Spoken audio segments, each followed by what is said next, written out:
Vamos a seguir hablando de temas que tienen que ver con el ingreso, el salario, los sueldos de la gente. Está Pablo Gallo del CIPES con nosotros. Buenas noches, Pablo, ¿qué tal? ¿Qué tal, Jorge? ¿Cómo estás? Bien, muy bien. Bueno, sorprendió que el INDEC blanqueara algo que, bueno, muchos ya conocen, pero que el organismo oficial admitiera algo que marca que un trabajador en Argentina, por el hecho de tener trabajo, no deja de ser pobre, ¿no?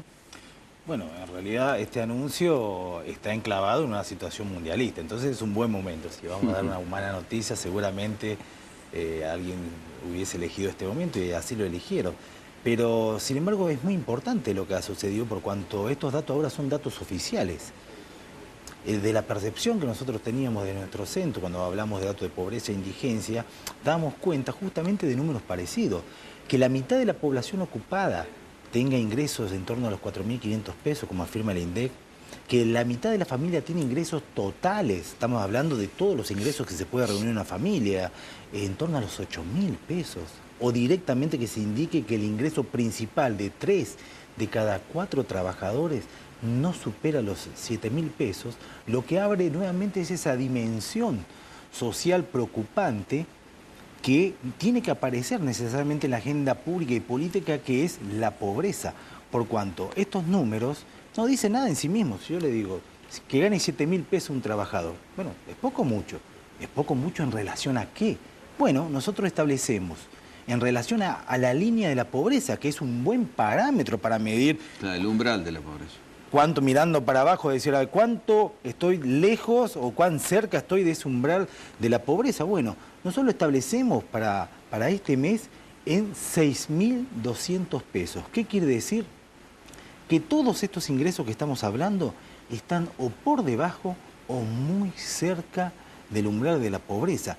Y eso es lo que determina, cuando nosotros habíamos dicho hace un mes, que la pobreza se ha disparado en 2013 y en estos últimos 4 meses. En el 2013, en ese proceso de gran crecimiento de los precios, particularmente de los alimentos, la pobreza se dispara y en solo un año crece 1.5 millones de nuevos pobres que se incorporan ya a la masa anterior, elevando ya el número a 12 millones de argentinos en condición de pobreza y de 30% de la población hoy en la actualidad en esas condiciones. Esto en el marco de la denominada década ganada, ¿no?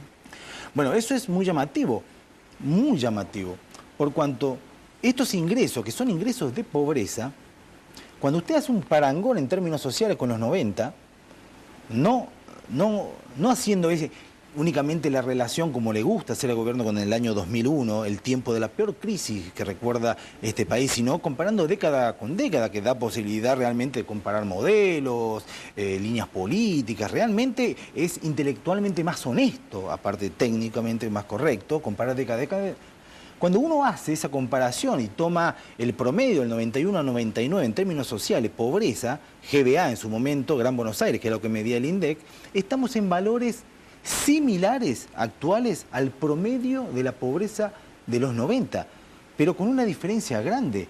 Los 90, una década asignada por la destrucción del aparato productivo, la pérdida de empleo, y esta, una década asignada por el crecimiento claro, económico. Sin embargo, la estructura dura de esa pobreza que se galvanizó y se supo consolidar en la década de los 90 pasó sin enterarse por esta década, que fue una década ganada. Para ellos, las mismas condiciones siguen. O sea, ni la política de subsidios logró sacar a esa gente de la pobreza, ni el crecimiento logró cambiarle la situación, ni el discurso logró cambiar las tajadas en las cuales se reparte la torta en este país. Es que el discurso no cambia las situaciones. Lo que cambia son las políticas públicas de Estado que puedan fijar en este periodo, que fue el mejor periodo del capitalismo que le supo regalar el capitalismo a la Argentina en 200 años.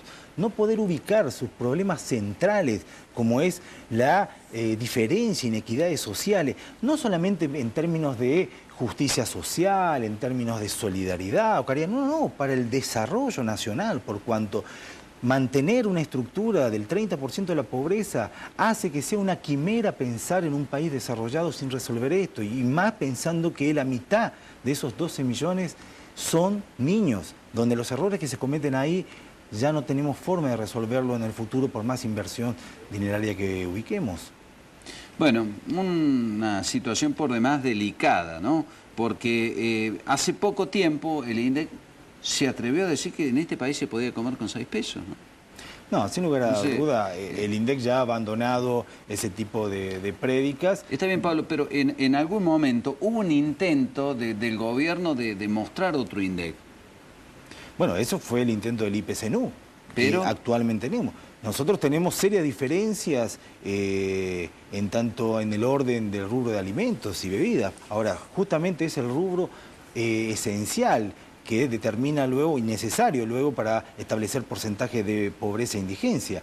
Si no podemos establecer un valor de la canasta, difícilmente sepamos cuáles son los porcentajes de pobreza e indigencia. Estaba pensando mientras usted mostraba estos números, ¿qué pasa con los jubilados, el otro gran sector olvidado de este país? Bueno, los jubilados son exactamente víctimas del mismo fenómeno. Este fenómeno dinámico de la inflación que mueve precios a ritmo de ascensor y los haberes jubilados se mueven a un criterio discrecional, porque sigue siendo discrecional, pero a ritmo de escalera.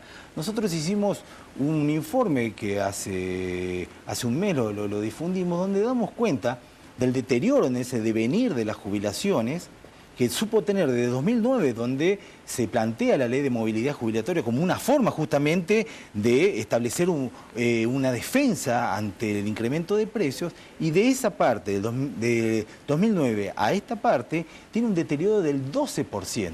Ahora bien, 12% en la capacidad de compra del mismo haber jubilatorio.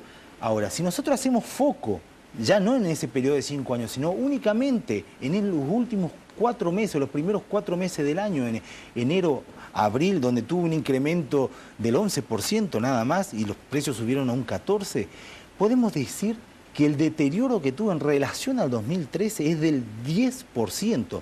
Y eso es un ajuste. Cuando nosotros vimos, esto es un ajuste del 10%. Nos remontamos, ¿cuándo fue la última vez que los jubilados tuvieron un ajuste en términos parecidos a esto? Bueno, el último ajuste en términos parecidos fue de mediados de 2001, el gobierno de la Rúa, donde su ministro era Domingo Felipe Cavallo, hicieron un ajuste a los estatales del 13%, entre ellos a los jubilados. La diferencia con esta es que ese ajuste del 13% fue para el 16% de los jubilados que ganaban más, en ese momento 500.000 jubilados. Este ajuste del 10% es para el 100% de los jubilados, casi 6 millones de jubilados. ¿Qué quiere decir? Que bueno, los parecidos con los 90 aparecen, inclusive con el mejor espejo que siempre elige el kirchnerismo, también aparece, porque un ajuste es un ajuste, sea en términos nominales o en términos reales, ajuste por inflación.